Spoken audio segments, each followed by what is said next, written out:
So you did occupational therapy. One thing I know is I was obviously doing my research. So Little Liberty comes along in Jan 2005, I think it was. Yeah. And I think that at the time you basically started creating like little babushkas. Yeah. Is your family like Russian Jewish? No, not Russian. Okay. Because Lauren's family, they're like Polish, Russian. There's a little bit of Jewish in there. But I found it interesting that you were making these little babushka dolls and you decorated the belly with, was it Liberty of London fabrics, and that's where sort of Little Liberty came from. Yeah. Tell us about life in between Jan 2005 and finishing up in occupational therapy. How did you eventually find yourself there? So I think it was all around when I started having kids. So I had Ruby 16 years ago and stopped working. And then I was at home just with Ruby. And I've always been a worker. Like when I was 13 and I was able to work, I started working. I had like 3 jobs and I built my way up in like the bakery industry. Like I started at Baker's Delight. Then I went to Brumby's. Then I went to Laurent. And then I don't know, I was big into the bakeries back then. So I've always worked and I love working.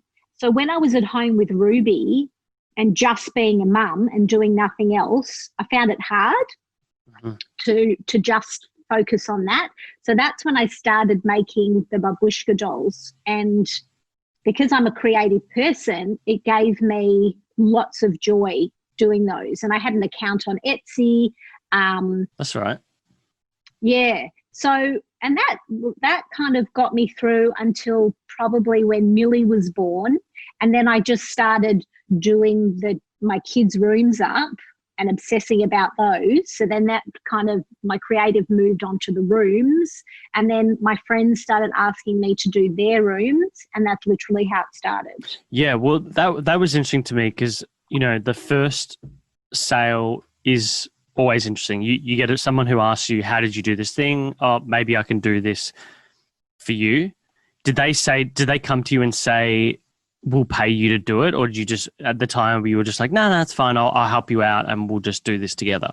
How did that first, because I'm trying to get an understanding of, you know, when you got to that stage where you're like, okay, this is repeatable. This is a business. This isn't just a hobby.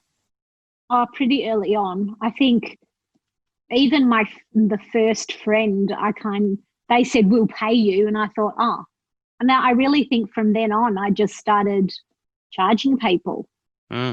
I didn't really think to do it for free. But I know now, like starting in the field, you do have to do things for free because you've got to get content. Yeah. So when I give advice to kind of up and coming decorators or designers, and if I was doing it again now, I would do lots for free and get photography and get content. Yeah. To start with. But back then, I don't know, maybe my friends didn't want me to work for free, which was nice. That's nice. Yeah, it is. I mean, do you still have a client back from those early days that you've done work with in the last few years? Yes, absolutely. Oh, like one of my clients who is a friend, I've done so much work for, and I recently just have redone their kids' rooms and her main bedroom.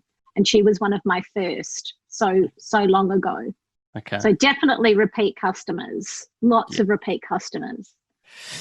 What were the sort of highs and lows of that period? Like how long until this became a full-time job where it overtook your life and you were no longer just mum at home who was doing this thing on the side? I probably don't know when that kind of turned over, but it was really early on. It really was very early on. Like when I started. But back then there was only blogs. There was no Instagram. So I started with a blog. But for me, it was a huge part of the business was word of mouth. And also the community that I'm in is very supportive. And if you do a good job somewhere, word kind of spreads like wildfire, and that's how I started. Mm. When you say the community, is that the suburb you're in, the Jewish community? Jewish community. Yeah. Yeah, we've got a good friend of mine, Dan Monheit, who runs an agency, probably the biggest independent agency here in Australia. We've had him on a few times. And he said something similar. He said that the way that the Jewish community gets around people is unbelievable. Yeah. Like, I think like the biggest, one of the biggest brands they landed recently was Kogan. I mean, he knows Ruslan from the school community that they're in, from being involved in Jewish community groups. Yeah, they're massive. Oh, Kogan, it's huge. Yeah. And it's just really, really interesting. And I remember because they were over for drinks just before we all got locked down. Yeah. So we were talking about this exactly, and how that he reckons without that they wouldn't have been as successful as they were. Yeah. I know. Yeah. In the early days, we even purchased things from Kogan in the early days. Yeah. I remember so funny. He was telling me that like in the early days, Kogan used to just rock up at like community events and be like, hey, we've got this deal going for these TVs and we've got 30 or 100. And it's, you know, like, here's what you can buy it at Harvey Norman for, but we sell it for this amount. So it shows how, that innate hustle. 100%.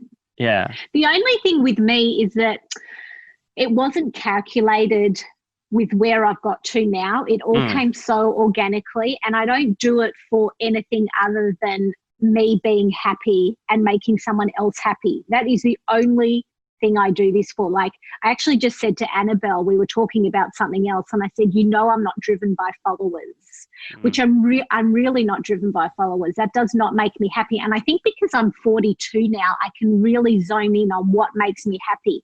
And it's when my client walks into the room and they would start crying, and then I'd start crying. And that is like my high, my drug, you know. So I'm a little bit different, I think, to other influencers out there.